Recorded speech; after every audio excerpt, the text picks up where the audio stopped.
জয়টার আসলে ধারাবাহিকতাটাকে যাতে সামনে থাকে তার জন্য এখন থেকে আমাদের খেলোয়াড়দের নিয়ে কি পরিকল্পনা আসলে নেওয়া উচিত বলে আপনার কাছে মনে হয়?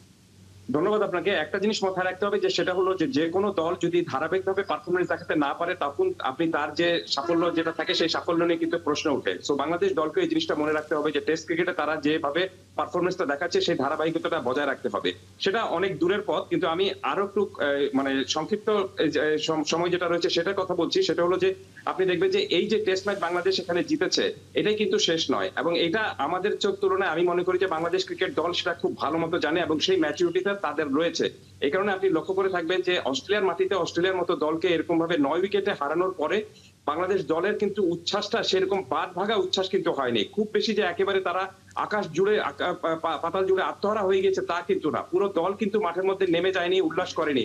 তারা, আমার কাছে মনে হচ্ছে যে তারা এখনো মনে করছে যে এই সিরিজটার আরেকটা ম্যাচ বাকি রয়েছে। দ্যাট মিনস তাদের কিন্তু কাজটুকু অর্ধেক হয়েছে, হাফ ডান কাজ হয়েছে।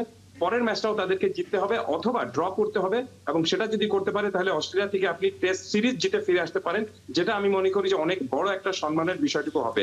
আর যে প্রশ্নটা আপনি করলেন যে এই ধারাবাহিকতা ঠিক রাখতে হলে কি করতে হবে, দুটো জিনিস। একটা হলো যে আপনাকে বেসিক ঠিক রাখতে হবে, বেসিক ক্রিকেটের যে বিষয়টা রয়েছে সেগুলো ঠিক রাখতে হবে, এবং এই ক্রিকেটাররা যাতে ভালো মতো প্র্যাকটিস করতে পারেন, তাদের সেই বেসিকটা ঠিক রাখতে পারেন, তাদের ক্রিকেট উন্নতিটা যাতে করতে পারেন, সে কারণে তাদেরকে আপনার প্রশিক্ষণের সুযোগটা সেরকম ভাবে করে দিতে হবে, যেটা আমি মনে করি বাংলাদেশ ক্রিকেট বোর্ড এখন পর্যন্ত সেটা করতে পারেনি।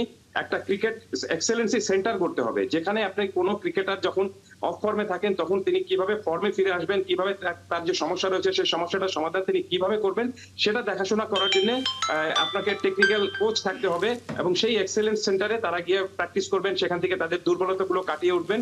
এবং সেটা যদি করা যেতে পারে তাহলে আপনি দেখবেন যে অনেক ক্রিকেটার অনেক সময় সমস্যায় পড়েন, সেই সমস্যার দিক থেকে তারা পার্সোনালি অনেক সময় সমাধান করার চেষ্টা করেন, কিন্তু তখন তারা সেই যে দক্ষ কোচ থাকেন সেই কোচদের কাছ থেকে সেই প্র্যাকটিসটা তারা নেবেন বা সেই টিপসটা তারা নেবেন, এবং তারপরে তারা আবার মাঠে ফিরে আসবেন। আপনার কাছে কি মনে হয় যে বাংলাদেশের লাইন আপে কোনো পরিবর্তন হওয়ার দরকার রয়েছে পরবর্তী ম্যাচের জন্য?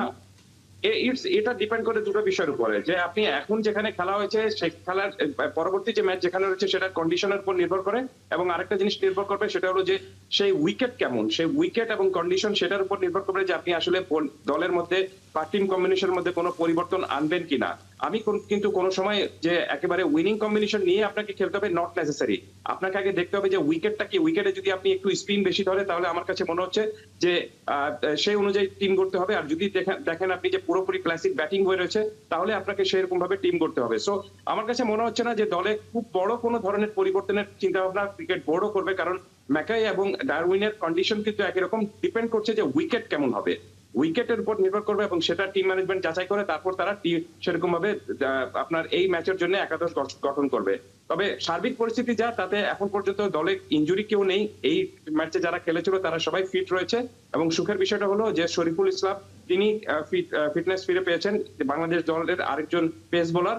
সো সবকিছু মিলে বাংলাদেশ দল খুব আত্মবিশ্বাসী রয়েছে। যেই লাইন আপে খেলেছে এই টেস্টে আপনি মনে করেন সেটাই থাকলেই ভালো হবে পরবর্তী ম্যাচের জন্য?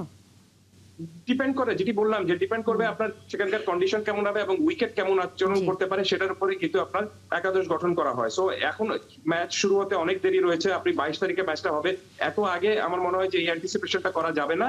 তবে যদি আপনার পুরো দলের কোনো সমস্যা না থাকে, কোনো ইনজুরিতে কোনো প্রবলেম না থাকে, তাহলে আমার মনে হয় যে এই কম্বিনেশন নিয়েই বাংলাদেশ খুব সম্ভবত অস্ট্রেলিয়ার বিরুদ্ধে পরের ম্যাচটাও খেলবে।